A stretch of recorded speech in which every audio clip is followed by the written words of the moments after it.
Sa po përfunduar me sukses një nga operacionet më të rëndësishme të policisë së shtetit shqiptar, kapjen e autorit të vrasjes barbare të dy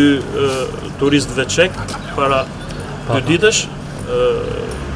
Gjej rastin të falenderoj pamas të gjithë banorët e zonës së Grudës së Re, të cilët na erdhën në ndihmë dhe na krijuan që të gjitha kushtet e nevojshme për kapjen e tij dhe izolimin në kohë rekord. Gjithashtu gjej rastin të falenderoj edhe të gjithë efektivat e policisë, të cilët kanë gati 48 orë pa pushuar, duke filluar nga vendi i ngjarjes, duke kryer gjithë zonën e Dukagjinit, zonën e Grudës dhe gjithë Shkodrës, ku ne kemi disponuar informacionet për autorin. Është një ngjarje shumë e rëndë nëpërmjet të cilës unë gjej rastin të përcjell dhe ngushëllimet e mia dhe për familjarët e dy viktimave, po gjithashtu dua të siguroj që të gjithë shtetasit shqiptar dhe të huaj që bën pjesë e guidave ose e lëvizjes në Shqipëri, se ata do të jenë më së sigurt të shëtutje, pse jo dhe duke na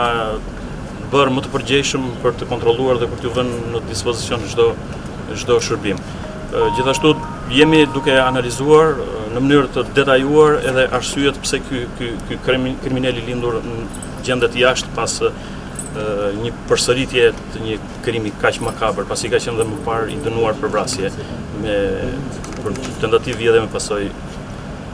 vrasjen e një fëmije. Kjo është vetëm faza e parë, jemi duke hetuar çdo lidhje të ngushtë të tij, ashtu sikurse jemi duke hetuar dhe vënë para përgjegjësisë penale të gjithë personat që janë bërë pjesë mbështetjes ose bashkëpunimit dhe ka krijuar kushtet e mjaftueshme për të realizuar krimin ose dhe për ta fshehur atë gjatë kësaj periudhe. Zoti drejtor, do të ketë një shtim masash në atë zonë, sepse historikisht atje ka pas gravitje të herë pas hershme edhe gjatë sezonit turistik. Do të ketë një shtim forcave të policisë në atë zonë. Do të jemi më të përqendruar dhe do të sigurojmë gjithçka është nevojshme për lëvizjen e lirë dhe frekuentimin e gjithë zonës turistike të Dukagjinit, por dhe në gjithë Shqipërinë. Faleminderit.